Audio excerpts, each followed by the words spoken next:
What's a confession that you can only post anonymously online? Story 1. I met someone on a dating app a couple of years ago, and we started a casual sexual relationship. She lived a good drive away, and Uber was my main form of transportation at the time. So the first time we met, it cost $70, round trip more or less, to see her. I was pretty horny, so I had no problem putting up the money. I went straight to her place. The vibes and compatibility were there.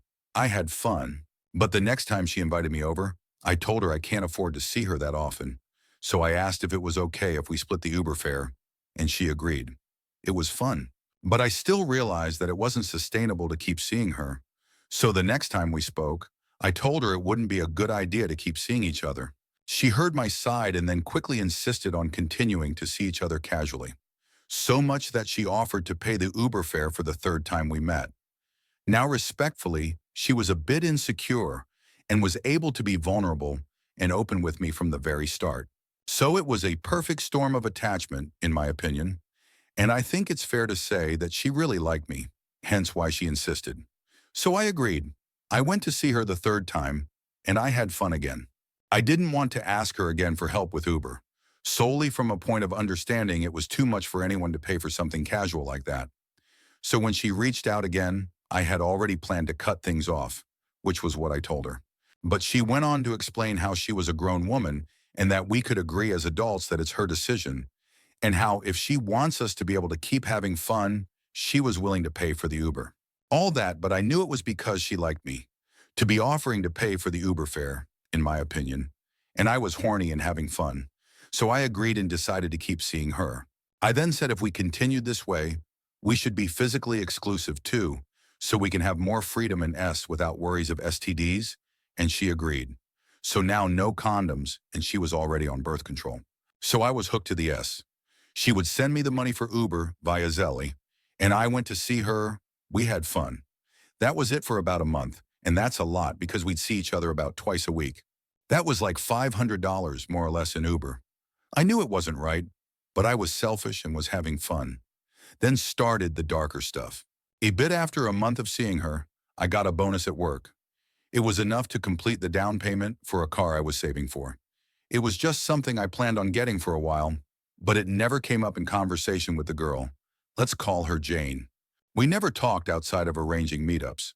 So when I got the car, I thought about telling her something like, "Hey, I have a car now, so it'll be cheaper, easier to see you."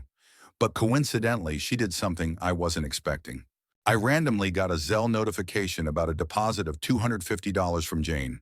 It was odd because she usually sent money per trip when I saw her. Right after the Zelle, I got her text basically saying, "Hey, I sent you money for Uber for the next 2 weeks." And this triggered something dark in me. I had a new car note, plus insurance, and she had no idea about the car. I had the opportunity to tell her then and there, but I didn't. I told myself I would keep it a secret, keep seeing her, pretending to still be using Uber. So I responded with something like, "Hey, you don't have to do that. Just send it how we've been doing." But it was just manipulation. I knew she would insist on sending money this way, and she did. As time passed, I got even worse in my ways. I planted manipulation here and there. Occasionally, I would do things like bring up the Uber app in front of her, ordering the ride so she could see it. But then I'd cancel it when she wasn't looking and pretend, "My Uber arrived." She lived several stories up in her condo apartment, so it was easy to park across the street, out of view, and say that's where my Uber pickup was. So she wouldn't see me from the window, or even if she walked me out, which she did occasionally. I made it even worse. I'm tall and not bad looking, and I wanted more experiences with women, so I eventually decided to get on dating apps again and started casually seeing other women. Protected, of course, because I didn't want to mess up my income from Jane. So there were times where I would go see someone, then later see Jane the same night. I would say things like, "Can I shower when I get there? I'm stinky from the gym." All kinds of excuses. It happened a couple of times. On top of all that, I occasionally checked the Uber fare rate from my place to hers to keep up with any changes in rates. It fluctuated up and down, and I would let her know I'd be needing more or less because the Uber fare changed, and Jane accommodated. I had to keep it realistic, right? It was all bad. Eventually, I met someone I fell in love with and wanted something serious with, And I broke things off with Jane. And this was when everything mostly came out. She shared how she put a lot of effort into our relationship to try and get me to reciprocate her effort. But I only ever leaned on the I just wanted something casual. She was hurt, depressed, and burdened by our casual relationship after that because she developed strong feelings for me. We came to an understanding in that part, but I never told her about the car. I apologized for everything except for that because I was a coward to mention it. I took advantage of her, and I feel terrible about it. I'm not proud of it, so I'm letting it out anonymously. Story 2. I, 20F, have been sleeping with my brother's best friend, 23M, of 10 plus years. So let me start from the beginning. Let's call him Eric. I have known Eric since I was in elementary school. He has been my brother's friend since middle school and would always bring him around, but I never talked to him due to being a shy girl until about my sophomore year of high school. There was one random night that resulted in me frequently hanging out with my brother and Eric. Eric is an attractive guy. I always found him cute, but again, he was my brother's best friend, so I never saw him in any type of way. I also felt that I was out of his league, as he's older than me. Anyway, we all grew closer as a group, so we planned a vacation together to Puerto Rico. It was a group of us: my brother, his girlfriend Eric, his friend Eddie, myself, and my friend. Our Airbnb had 2 rooms and a living room with a small inflatable mattress and a couch. On the first day, Eric and I were the only ones drinking. We drank from when we landed until I knocked out on the floor. When I woke up, everyone was ready to go to bed. My brother and his girlfriend took one room, Eric took the other, Eddie took the couch, and my friend took the inflatable. When I woke up, Eric was offering his bed to me, asking if I wanted to sleep in the big bed in the second room since the inflatable was too small. I was still a little drunk and stumbled my way to his room.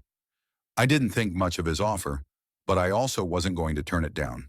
When I laid on the bed, I was still wearing the clothes from that day in my bathing suit.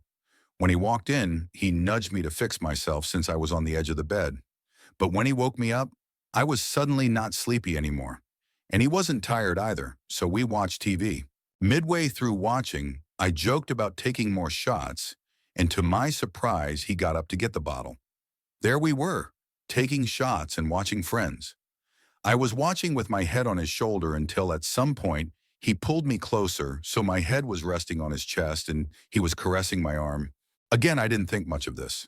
In my mind, it still wasn't even a thought of us doing anything, until at some point we were face to face, close to kissing, telling each other that we can't and it's just because we're drunk. But then that soon turned into we can't tell anyone. We ended up kissing and hooking up that night. After, we told each other that we could never tell anyone or speak on it again. We said when we woke up, everything would go back to normal. And so we went to sleep cuddling. Also, to keep things clear, things between us are strictly physical. The next morning, we didn't speak on it. Nothing was awkward. We acted how we always do, which I appreciated, until we were all smoking on the patio that night, and it was just us 2 out there. I don't remember how the subject got brought up, but we started talking about the night before. To sum up the conversation, it was basically us saying that one more time couldn't hurt, and what happened in Puerto Rico stays in Puerto Rico because we weren't going to bring whatever we were doing back home. And so that same night, we slept together and hooked up again. This happened every day of our vacation. And no, we didn't get caught. If you're wondering what my brother thought of Eric and me sleeping together, he never really said anything to me. Apparently, Eric had asked for permission on the first night. Not permission to do anything with me, obviously, but permission as in if it was fine if I slept in the bed because there was nowhere else for me to go. And my brother was fine with it. I think my brother also thought we would never hook up. We never spoke about it because I didn't want to make it weird by bringing it up. But I know he also didn't tell my mom when she asked about the sleeping arrangements. I don't think anyone on the trip really suspected anything. Although I do know Eddie walked into our room one morning while we were cuddling, and he just stood there watching us for a while until he left. But he never said anything. Anyway, on the last day of our vacation, it was just us in the house as everyone else was out doing something. So we had our last hookup. We said we were going to cut off all the inside jokes that had come about from our hookups and anything that had to do with our secret. Throughout the trip, we would feel guilty for my brother and what we were doing behind his back. But at the same time, There was a rush of adrenaline and curiosity with the situation. I mean, come on, hooking up with my older brother's hot friend? It's straight out of a movie. I couldn't help but explore, and I think Eric felt the same way too. Yet when we got back home, it seemed like we weren't done exploring. The second night back, we ended up hooking up on my couch. And then we hooked up again, and again, and again. We've been sneaky with it, but also very risky. But that's the fun part of it, and he gets off on the sneakiness. Once we almost got caught by my dad, but no one is suspicious because it's Eric, my brother's best friend who's been around for ages. It's been about 3 months of us sneaking around. We've gotten to a point where I've snuck over to his in the middle of the night, or I let him know when I'm home alone, or we just hook up in my living room. For context, Eric is always over and stays very late whether or not my brother is there, so it's very easy for us. Anyway, I've reached a point where I'm kind of over the rush of the plot. I know we're not going to date. He's made that clear because he wants a baddie. And I'm just not a baddie yet, you know? Like, I know I'm attractive, but I haven't reached my peak. Also, for the obvious reason of me being his best friend's little sister. So I've kind of made it a mission to work my way into becoming a baddie this summer, so he can want one he can't have. His old sneaky link also hit him up again, so I just don't even feel like messing around anymore before he starts messing with her again. Anyway, I want to be the one to end it, not him, because I don't want him to feel that power. I don't know how to explain it. He said I've been the best he's been with, which is why it's been hard for him to stop, but I feel like he sees himself as the prize, which I don't like. Anyway, I had my fun. Who knows when we'll end this fun? Probably soon. Just felt like saying something on here since I can't really tell many people. Am I a bad person for what I did to my brother? Should I stop hooking up with Eric? Story 3. I have OCD, so this is confusing. I don't know whether or not I actually said a prayer. This might be part of the whole issue. OCD sometimes focuses on taboo themes. I've had an obsession over praying for bad things. It started out with things like World War III, so I would die, and then a lot of other things like that, where there would be some benefit to me, but other people would get hurt. Unfortunately, it went beyond that. OCD has led me to become desensitized to certain things. Like if there was a tragedy that happened where someone died, I felt bad, but I was so focused on my own depression, I didn't really feel too much about it. Sometimes it could even be like, oh, here is something dramatic that happened that could distract me from what I'm worrying about. I felt guilty about that, but that is part of what OCD targets. This next part is disturbing. OCD causes me to look at stories of what bad people did, to compare them to myself and reassure myself I'm not as bad as them.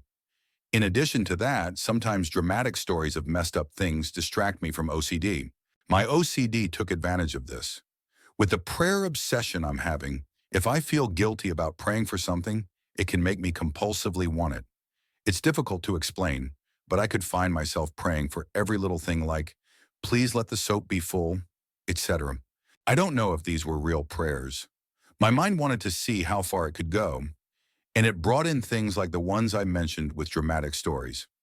Unfortunately, that was a possibility too. My mind would do things like, for example, if a tragedy happened at school and there was a possibility of class being canceled. It would obviously be inappropriate to pray for class to be canceled because of it, but it almost caused a compulsive desire for that to happen because it was an inappropriate situation. I almost did it, but stopped myself. That's a much less extreme example. Today, the topic was about a school shooting. I've had inappropriate reactions to that in the past before, probably due to OCD blunting my emotions, like, now I can read about it, or something similar as a compulsion.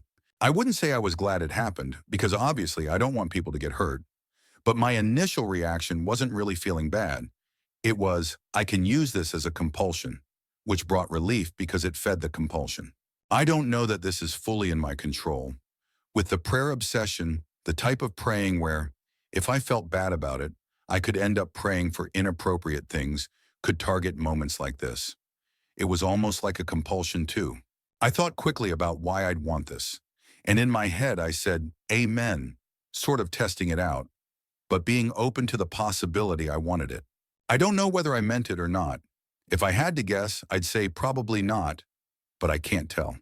There is a good chance this is part of OCD. It's not normally the type of person I am. Story 4. I thought I would take this to the grave, but I feel the need to share some secondhand embarrassment. I work in a small building where everyone knows one another and we are all collegial. I outrank everyone, but I don't make a big deal out of it, and everyone expects me to pitch in for parties, which is fair, and I don't mind. I'm no one's boss, I'm just really senior. This is relevant, I swear. I noticed some chicken meatballs in the freezer, a brand and type I normally buy, but I thought I had already eaten them. I asked a few of my coworkers, and they denied owning them, so I wrote it off as a senior moment and had some meatballs for lunch. The next day, I went to heat up some lunch and happily dumped some in my bowl. A coworker was in the room with me and asked for some. I said, "Of course. How many would you like?" She replied, "5 is good." I said, "They're a little sweet, so they might make your ramen taste odd." She replied, "I know. They're mine." Oh, the shame. I wanted to disappear into the small greasy spot on my napkin left by the offending meatballs. I was the offending meatball. I brought her a whole new package of meatballs and a homemade lunch the next day. I will never eat those meatballs again. Story 5. Hi, I've been saving up for years now, and my parents aren't aware of it. I even opened the account through a different bank, so there's no trace of it whatsoever. Growing up, they weren't great with finances. Lots of debt, living paycheck to paycheck, and always stressing about bills. They're good people who worked hard, but we suffered a lot financially. I've been working since I was 16 and have always been super careful with money. After college, I landed a decent job in tech and have been pretty aggressive about saving.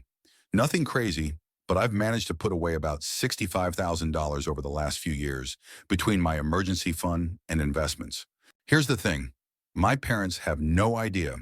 They think I'm just getting by like most people my age. Whenever money comes up, I just change the subject or downplay how I'm doing. Part of me feels guilty for hiding this, especially since they sometimes mention how they worry about me financially. But the other part remembers how, whenever I had money growing up, they'd borrow it for bills or emergencies and rarely pay it back. Even in college, when I got a small scholarship check, they convinced me to use it for family expenses. I don't blame them because they were struggling, but I learned early that any money I had that was visible became family money. It was a very hard decision to make, but it turned out to be the better decision. Story 6. When I was 18, I got a job at a big-name supermarket. I took it very seriously, making sure I did everything right, didn't let anyone get away with stealing, and never showed up late. I was the perfect employee. But then COVID hit, and the only place that stayed open was the supermarket. We were in lockdown for nearly 2 years straight, so people were losing their jobs. Money was getting tight, and the prices of groceries skyrocketed. It was really bad. People would line up for hours before we opened, hoping to get something from our limited stock. When I finally opened the store, I noticed my elderly neighbor looking a little lost, so I called her over. She told me that her son couldn't visit anymore due to being immunosuppressed. She relied on him to bring her groceries, and it had been nearly a month since she had any. She was only there out of desperation. She has PTSD and can't be around lots of noise. But despite that, she came. By midday, our shelves were completely bare. People just snatched up whatever they could, leaving the disabled or elderly with nothing. I felt like crying. This poor lady had no food, no toiletries, and was panicked from the noise of people arguing and running around. I told her I'd see what I could do and let her go home. When I went on break, I walked into the back storage. I saw a shopping cart full of return-to-shelf stock, just items people returned for refunds, but still in good enough condition to resell. I saw a can of ravioli, wet wipes, and a carton of long-life milk. Without thinking, I snuck them under my jacket and took them to my car. I drove to my neighbor's house after work and gave them to her. I didn't mention where I got them. I just hoped it would help. She thanked me and offered to pay me back, which I obviously declined. It became a thing for the entirety of lockdown. Anything that didn't have a place on the shelf, I'd take. I got pretty bold, eventually taking jugs of fresh milk or packs of meat. I never got caught. Once lockdown lifted, the chaos slowed down. Shelves were better stocked, but lots of people still had no jobs. I let so many people take items. Mothers would take baby formula. Elderly people took their supplements. Some couldn't afford everything they scanned, and I'd quietly slip the rest into their bags. It didn't seem fair that the supermarket raised prices faster than they could update their catalogs. I became known by some as a failsafe, mostly mothers, a few students, and the elderly. Some even left letters addressed to me, thanking me for having a heart. I quit when the wrong crowd found out. A group of teens and young adults saw me working and started calling their friends to come. They walked the aisles, stuffing whatever they wanted into bags. They'd come to my register, hand me a single item to scan, smiling and joking. I wasn't laughing. They didn't even try to hide it. But I knew if I stopped them, they'd report me. So I stuck it out until I could find a better job. A few months later, one of the mothers I often helped told me she finally got a job as a manager at a disability support agency. She slid a note to me with her number and said, "You have no idea how much you've helped me. I won't get into details here, but if you ever need a job, call this number." She paid for her groceries in full, and I finally had a way out. I called that number, and thanks to her help and guidance, I'm now a successful business owner at 23. My elderly neighbor is now under my business's care. Her groceries are delivered at no extra cost by my employees, and her medication is delivered by me personally to this day. Story 7. I fully understand that what I did was wrong and that I never should have done it in the first place. Please don't hate on me. I don't think it'll add anything I don't already know. I'm 19 now and I still regularly think about it. This all happened in an online chat platform. When I was younger, like 11 to 17, I had a serious addiction to adult content. It was so unhealthy, it genuinely affected my mental health. I was always thinking about it. It took over everything. At this point in my life, I didn't have any friends and my parents didn't really pay attention to me. I was so starved for connection, I would do anything. I joined an inappropriate server, lied about my age, and told everyone I was 18. We started talking. He was much older. I don't really remember how old he was exactly, but it was somewhere around 36. I know, it's a lot. Insane. We exchanged all kinds of explicit messages and media. I never showed my face, but he did, all the time. He became obsessed with me. He even used some of the pictures I sent as his profile picture in computer wallpaper. He actually printed them out and would send videos doing things that, looking back, were very disturbing, even for me. At the time, I liked talking to him. We chatted daily for about 4 months. He was extremely kind and understanding, or at least that's how it felt to me. He told me how much he was attracted to younger people and talked about dynamics that I now realize were really concerning. I once asked him how he'd feel if I was underage, and he said he'd love me the same. Looking back now, that was deeply wrong. But eventually the guilt built up so much I had to tell him.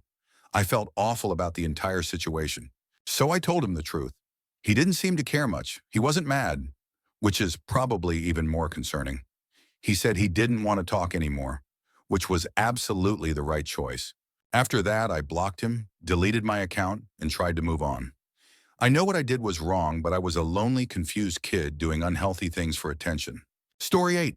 I worked at a major donut chain in the US when I was in high school, and I had a system where I pocketed a lot of extra money each night. I started this shortly after getting in trouble for giving away day-old donuts to a homeless shelter. They would come by in the morning and take bags and bags of donuts that we were no longer going to sell. One day, my boss ended that due to a corporate email and told me to stop. The people from the shelter came by, and I was forced to refuse them. So now we were just throwing away a ton of donuts every day. But there was no way of tracking how much we were throwing away. Could be 5 donuts or 5 racks. That lack of tracking was part of the reason my plan worked. Back then, a standard dozen cost approximately $6.85 or $11.50 for 2 dozen, and most people paid in cash. It was easy to do the math on the change since the majority of sales were 1 or 2 dozen. Also, the drive-through camera and register were broken. For 2 years, so 90% of the time, I would open the register, make change, hand out donuts and change, and pocket the sale. Only if a customer asked for a receipt would I enter the transaction quickly. The till was never off because the transaction was never recorded, and we were never responsible for any discrepancy under $5. Mine was never off. There was no way to tell I was selling the donuts because we threw so many away and didn't track them. I'm sure sales figures slipped, but only a competent manager would have noticed, and mine wasn't. I probably took over $100 each night I worked and never got caught. I did this for about a year and a half until I left for college. Also, we stopped being 24 hours at one point. The third shift staff often left early and the store was a mess. For about a half hour after closing and in between cleaning, I would sit in the drive-through lane out back and sell dozens for $5, cash only. I'd make an extra $20 to $50 in that half hour pretty easily, and customers were always happy. A, they could still get donuts, and B, it was cheaper. When I quit, I took about 10 of the giant aluminum racks we used after cooking donuts. We didn't use all of them, and most were broken, but I didn't really ask for permission either. I brought them to a metal scrapyard. Shortly after quitting, I did feel kind of bad about everything and made a donation to the homeless shelter we had stopped supporting, but not nearly the amount I pocketed. I try to be a much better person now than I was then. Story 9. I'm not going to disclose the exact location of this event because I want to protect my privacy, and I don't know all the details.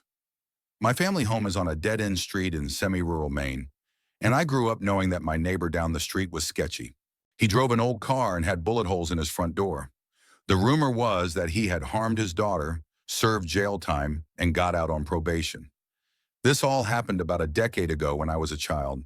He recently passed away, and his house has been abandoned and put up for sale. I've always been fascinated by abandoned places, so I wanted to check it out. The house was a lovely colonial New England style, and I was curious. I went in one day with little concern from my family and no worries about being seen by neighbors. To cut to the chase, I found a room upstairs filled with children's toys. Plushies, dollhouses, action figures, everything you could imagine. Most of it was filthy. Then in the attic, there was an elaborate toy train system. I felt disturbed and deeply uncomfortable as soon as I saw that room. When I got home, I did a deep dive into the address and the man who owned the house. I found out he had been arrested for multiple counts of harming children. I will never forget what I saw in that toy room. Knowing what that man did will forever make me sick. Story 10. I used to work for a company that illegally shipped alcohol to influencers, and I reported them once I was fired. My old company partnered with influencers to promote wine and beer. My role was to handle the logistics for these promotions, which included sending out bottles to influencers. However, we never had the proper license to ship alcohol in our state. Without this license, our shipments were not compliant with the law. I raised this concern with my boss several times, but she insisted we proceed with the shipments. She didn't want to pay the licensing fee or have to report how much wine we were sending each month, which was several cases, even though the law only allows for 2 per month. In general, she was a very difficult person to work with. She constantly belittled me and was looking for reasons to fire me. Eventually, she succeeded. A couple of months later, I decided to report the company to our state. According to local law, shipping alcohol without the proper license is a Class 1 misdemeanor, carrying a maximum penalty of up to 12 months in jail and a fine of up to $2,500 per offense. I stayed in touch with a few former coworkers, and they confirmed that authorities had launched an investigation. Unfortunately, we lost contact after I started a new job, so I don't know what happened next. I never told anyone it was me who reported them. I do feel a little guilty because, ultimately, the shipments weren't harming anyone, and I may have jeopardized the income of my former teammates and our influencer partners just to get back at my boss. Story 11. I feel very alone in the world, deprived of attention, and generally disliked by my peers. So I lie almost every day about little things, big things. I exaggerate details of events that happened or completely fabricate them. It's been going on for so long that the line of reality has become blurred.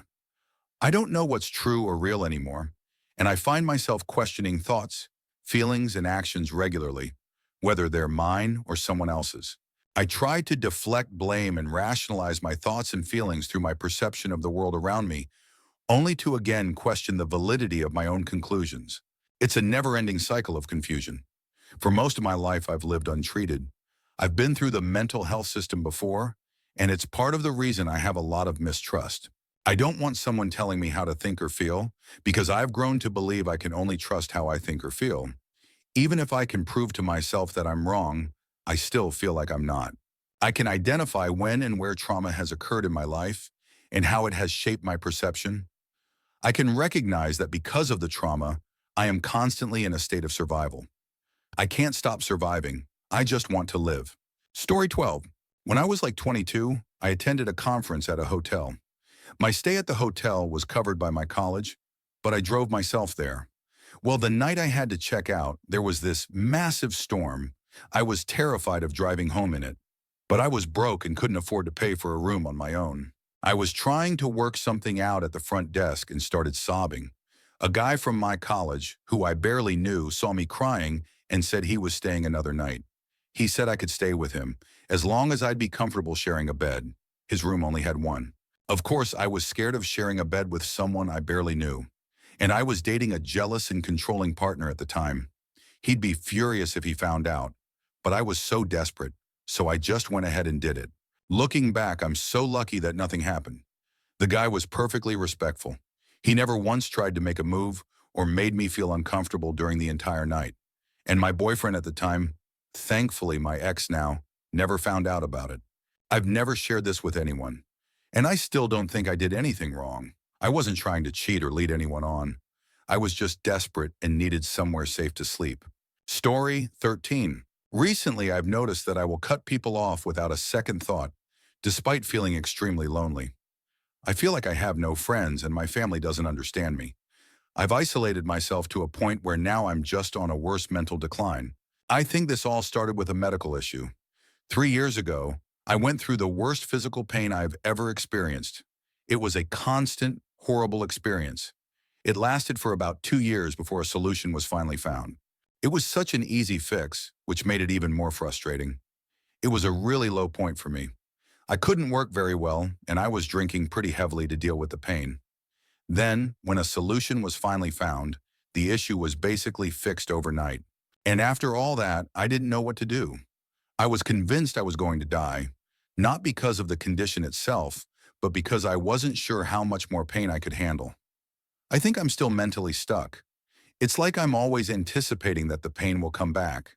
I've slowly developed extreme trust issues, probably because I had to deal with so many doctors who didn't help, and the amount of money I spent that led nowhere.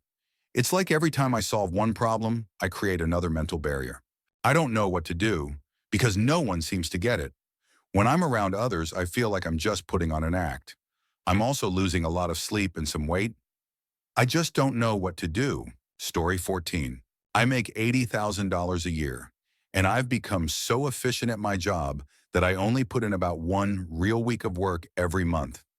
The rest of the time, I'm just watching TV shows, listening to podcasts, or diving into random rabbit holes online. When I first started, I was always behind. I didn't have a formal education in this field. I just picked everything up on the job. Over time, I got faster. I type around 75 words per minute with basically no errors. Then I started figuring out shortcuts. I realized I didn't need to use the bloated industry software we were told to rely on. I could do everything faster and more clearly with Excel. My reports are crystal clear, and if there's a mistake, it's easy to spot.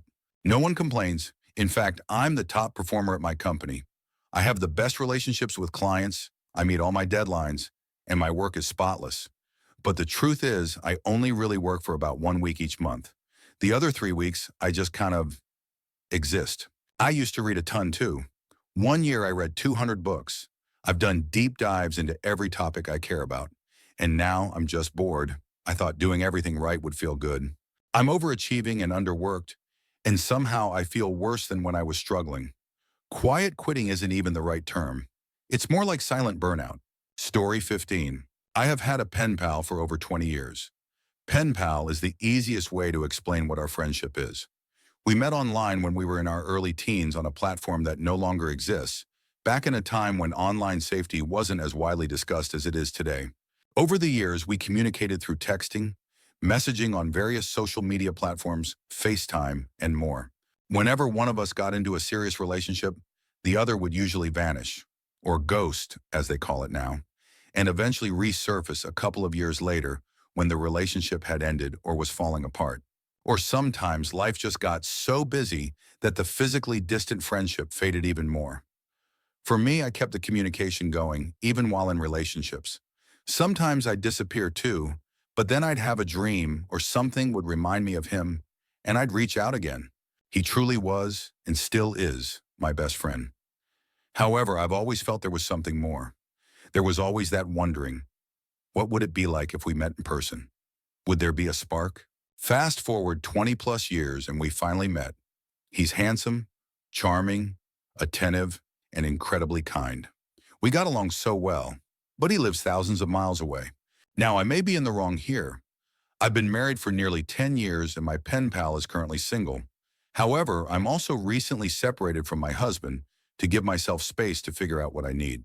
Meeting him made me realize just how unhappy and emotionally hurt I've been in my current situation, but it also left me more confused. One of the things he said during our conversations was that when I got married, he made peace with it, even though it caught him off guard, and he didn't think we'd continue talking. But we have. That makes me feel like maybe these feelings were mutual over the years. I've always felt that he was the right person, but at the wrong time. And maybe it'll never be the right time in this life. I think he's content being single and not committing to anyone right now because he's gone through a lot of trauma and several difficult relationships. I'm not very old, 33F, and I know, hopefully, I have many more years ahead to live happily. But I'm curious what others might think, or if anyone has ever experienced something similar in their life. Story 16. I was pulling into my college parking lot and thought I could make it into the space, but I ended up scratching another car. Luckily, the guy was inside his vehicle, and we both got out. His car had a few scratches. I can't remember how large they were, but I don't think it was too bad. It was also on the back of his car and not very noticeable. I told him we could exchange information, but he told me it was okay, that things happen and not to worry about it. I looked at my own car, and near the front headlight, there was paint scratched off. It's a bit of a blur, and I can't fully remember how large the area was, but it was definitely noticeable. I'm currently in class and can't look at it again yet, but I haven't told anyone, except I told my partner that I hit the curb. But honestly, the damage is way too high up to just be from a curb. I know if my parents see it, they'll be mad, but I don't think I can tell them the truth. My father just looked at my car earlier today while checking the oil, so he'll definitely notice. Should I just not say anything until they bring it up, or should I stick to the curb story? I feel awful about the whole thing, and I'm not sure what to do. I'll look at the damage again once I'm out of class to see how bad it really is. If anyone has advice, I'd appreciate it. Story 17. A few days ago, I went through one of the most painful experiences of my life. We had planned a trip to my friend's farmhouse. There were around 7 of us, including my girl best friend. She wasn't just a friend. She was someone very close to me, one of the best people I've ever had in my life. Her mother had trusted me completely and sent her with me, saying, "I'm sending her on your responsibility." That trust meant everything. That night we planned a drink. The mistake we made was doing it without eating anything. I was drunk, but she was in much worse condition. She couldn't even open her eyes. I tried to stay by her side thinking, she's my best friend, like a sister, and to make sure she was okay, but I wasn't fully in control either. Then the mother of the friend who owned the farmhouse walked in. She saw the state we were in and panicked. She started slapping both of us, trying to snap us out of it. My friend wasn't responding, and things felt completely out of control. Her mother had been calling both of us, but we hadn't answered. We were in total chaos. And suddenly she was there. Her mother, her uncle, grandmother, and little brother all showed up. I don't remember exactly how or when. It's a blur, and I wasn't in a state to speak or explain. Her mother had trusted me, even as a single parent, knowing how much her past had been affected by alcohol. She put her faith in me, and I broke it. I can't forget that. Later, through a mutual friend, I learned that her mother told her never to speak to me again, that I should never be around her. And just like that, I lost someone who meant everything to me. She's still here, but no longer part of my life. And that's the kind of loss that doesn't heal. From that day, I haven't touched a single drop of alcohol. That night changed everything. The guilt of losing her, my best friend, someone who brought meaning and light into my life, will always stay with me. The memories hurt now, but they're all I have left. I don't know if I'll ever forgive myself, but I know I'll never forget what I lost that night. Story 18. As of recently, I've been struggling a lot financially. I've been trying my hardest to get back on my feet, but everything in life just seems to make it harder. I've been constantly looking for jobs, but not having a car makes it difficult since I have no easy way to commute for work. And to make it worse, I ended up losing my ID when I was on my bike one day, and no one wants to hire me without it. I've asked a few friends to help me out with money for food and rent, and luckily people have been helpful with that. But now I owe around $1,000 to each of them. I really don't want to keep asking for more help. And now I need to find a new place to live because I couldn't keep up with the payments. One night, I was extremely hungry and had no money at all. I had the idea to grab something small from the store and just walk out, hoping to at least get something to eat. It worked, and now I've been doing it more often. I've found small ways to get bits of food without paying. Every time I go out to do this, I get anxious because I know that one wrong move and it could all fall apart. But what else can I do? I'm hungry. Tonight, as I write this, I got caught for the first time. I don't really blame anyone for what happened.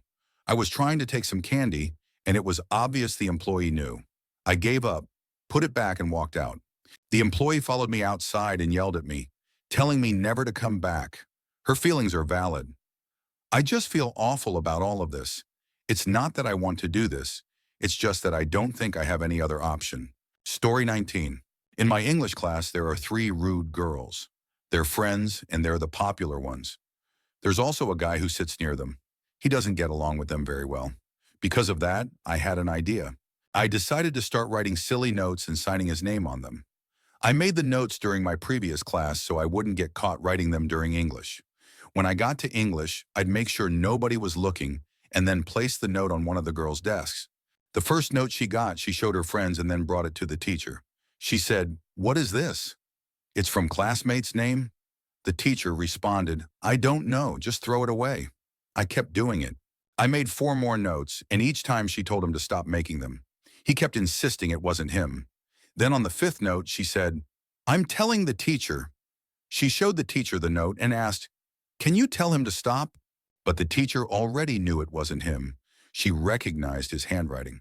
She said, "I can tell you, that's nowhere even close to his handwriting. Somebody wrote his name on it." There was some back and forth discussion about the situation. 10 minutes later, after things calmed down, the teacher addressed the whole class and said, "Whoever is writing the little notes, please stop making them. It's really getting to her, and it's starting to affect her." Story 20. This isn't that hard to admit, really. I've in many ways come to accept my weaknesses in my older age and allow myself some grace. That doesn't mean I'm totally okay with it. I'm dealing with about 85% Diogenes syndrome, a condition involving extreme clutter and neglect of self-care. Both of those are part of my reality right now. I've been on my own for 20 years. No family, lost friends for different reasons. My family is toxic, including a mother who seemed to dislike me from the very beginning. My siblings were never caring. I did my best, but my government benefits couldn't keep up with rising rent, gas prices, and car repairs. It overwhelmed me. I stopped caring about my place, or myself. I don't need step-by-step cleaning advice. I need a team, but I can't afford one. I have the disorder to some degree, and it's real. I could be evicted if someone found out. The stress never leaves me. I've let my hygiene go too. I only shower before seeing my occasional friend with benefits, maybe a couple of times a month. He doesn't know about this personal struggle. What we have is separate from that. My place is a mess. I'm a mess. I can't afford therapy due to the co-pays, and there are no support groups near me. I'm okay, just incredibly lonely. I don't want to talk one-on-one with a stranger either. There's no clear floor. Bags of trash I haven't taken out. I'm ashamed.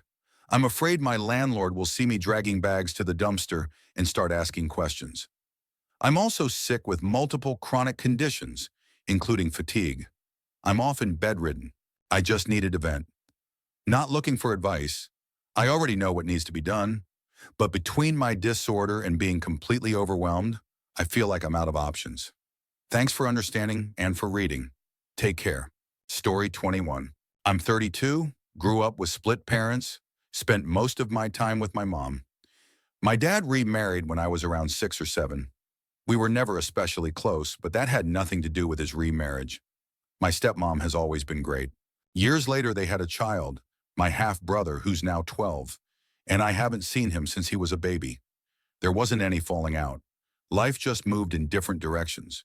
Around the time he was born, I was entering my figuring things out phase, which lasted a few years before I moved out of state in 2018. Then came the pandemic. With that, plus some travel anxiety and my introverted nature, I just never made it back for a visit. Lately, I've been back in touch with my dad and stepmom more consistently, and now a reunion might finally be possible. I want that, but I'm also preparing myself for the awkwardness. It's not like I was off building schools abroad or living a wild adventure. I'm just a quiet guy in a long-term relationship. 9 years in private because I'm gay, with a dog and some niche hobbies. I do feel guilt. I missed out on being a brother. I wonder what kind of kid he is, what he's into, whether we get along, if we'd share any interests. Part of me even jokes that for all he knows, I might not even exist. Maybe he thinks I died or something. This is more of a reflection than a request for advice. But if anyone's reconnected with a much younger sibling after a long absence, I'd love to hear how it went. What helped? What would you do differently? Story 22. This was in high school. I had this friend I met in our 3rd year. He was okay except for the times when he was extremely annoying. I sat in front of him, in the back row of the class. Sometimes he would randomly say, "Let's go," and hit the back of my head. I tolerated it at first because I didn't want to make a scene, and I thought he'd eventually stop. But he didn't. I told him to back off, and he would, for a few days or a week, but then he'd start again. We almost got into a fight over it. He also wasn't doing well academically. From what I remember, he failed or barely passed math, chemistry, and English. For some exams, I even let him cheat off my paper, for a fee. These were IB classes too. Then came the biology final. It was supposed to be easier because the last one was tough. He was on the verge of failing, so he asked if he could copy my answers. I said, "Sure, this one's on me." But during the exam, I looked at the questions, figured out the correct answers, and deliberately marked the wrong ones on my sheet, except for a few easy ones, so it wouldn't seem suspicious. After he finished and dozed off, as I expected, I changed my answers to the correct ones. Later, he even told me he changed one of his answers because he thought I was wrong. That was one of the few I had left correct. He got it wrong. He failed. I didn't show up the day our exams were returned. When he asked me later how I did, I told him my score was terrible. He got something in the 30s or 20s. I got a 90-something. He was already in trouble with the school. After that biology result and his other failing grades, he ended up quitting IB and wasn't in our class anymore. Peace at last. And for those wondering why I didn't just switch seats, the class had a seating chart, and changing spots would have caused unnecessary drama and backlash. Story 23. I just turned 28 and I'm still a virgin. Never had a girlfriend or even kissed anyone. For the longest time, I thought I was a failure because of it. Since I was a teenager, it was the one thing I wanted most: love, intimacy, affection. Every girl I ever liked didn't like me back. All the rejection wore me down. I tortured myself with it for years. I used to see it as the great tragedy of my life, but now for some reason, I just feel at peace. I'm completely calm about it. I feel nothing. I never wanted kids, so I never had to worry about accidental pregnancy or child support. I never got an STD. Sure, I may have missed out on some good experiences, but honestly, I love the life I have. I can travel whenever I want. I can switch jobs or pursue different paths without worrying about a partner or a family. I've had a kind of awakening. I'd still like to experience love at least once, just to know what it feels like, but it doesn't weigh me down anymore. I have complete freedom, no obligations, no responsibilities like a spouse or children. I just live. Story 24. I've made a post about this somewhere else, but deleted it out of shame. Over this last summer, my brother came into my room extremely drunk. We were just talking, but he got very emotional and came in to hug me. I was lying in my bed and he was hugging me, but he kept pulsating the hug, and every time he squeezed, my chest would press up against him. This went on for a while. It happened twice in the same setting. I have to say I was quite mortified, which I'm still unsure if I should be. Some days I really love my brother because he's funny and a good person to be around, but other days he's really scary and selfish, and I just feel afraid. I did not like what he did, and I went and told my mom. She told me it wasn't his intention and basically dismissed me, but it didn't change the way it made me feel. I cried over it a couple of times, but tried to convince myself that my brother wouldn't do something like that to me. I feel so lost and confused, and I'm scared to tell my therapist. I don't know why I feel like my emotions are wrong. Is it because I was told he didn't mean it? I wrote a letter to him about it and left it in his room. After that, he stopped drinking for a while, but he didn't say anything to me. Eventually, he started drinking again, and he grabbed my hand in a very aggressive way. It brought all those feelings back. I don't know what to do with all of this. It eats away at me whenever it comes back into my mind. Story 25. I had a terrible drinking problem from my teen years up until I was in my 30s. At one point, it stopped being fun. I was in a relationship with someone who asked me to quit, and the hangovers were getting unbearable. So I stopped. For over a decade, I was able to stay away from alcohol completely. Lately, though, I've been struggling mentally and emotionally. I started allowing myself one beer on the weekends. It felt manageable at first, but now I've been spiraling, really depressed and lonely. I started sneaking out after dinner, walking to the corner store, and drinking a beer outside on weeknights. On Sunday night, I drank enough that I felt it all day at work the next day. Last night, I drank my usual beer, but I wanted more. The store was closed, so I went to a hotel bar down the street. Since it was Cinco de Mayo, I ended up having margaritas and more beer. I got drunk. I rambled incoherently to the bartender before leaving, trying to be flirty, but mostly just embarrassing myself. I didn't get home until after midnight, and I'm usually in bed before 10 p.m. My alarm didn't wake me, and I had to rush to get ready with a 5-minute wash-up. Now I'm at my desk, feeling completely useless and unproductive. Sometimes I really hate myself for this. Story 26. From the other side of nearly a year since we last saw each other, I wanted to tell you how truly sorry I am for my part in our breakup, especially for what I put you through before it ended, but also for the poor decisions I made afterward. Losing you was the hardest thing I've ever had to face in life.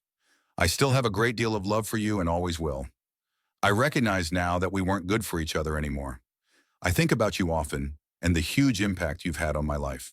My last email, where I asked you to treat me like I'm gone, was unnecessarily dramatic, but I needed some kind of relief.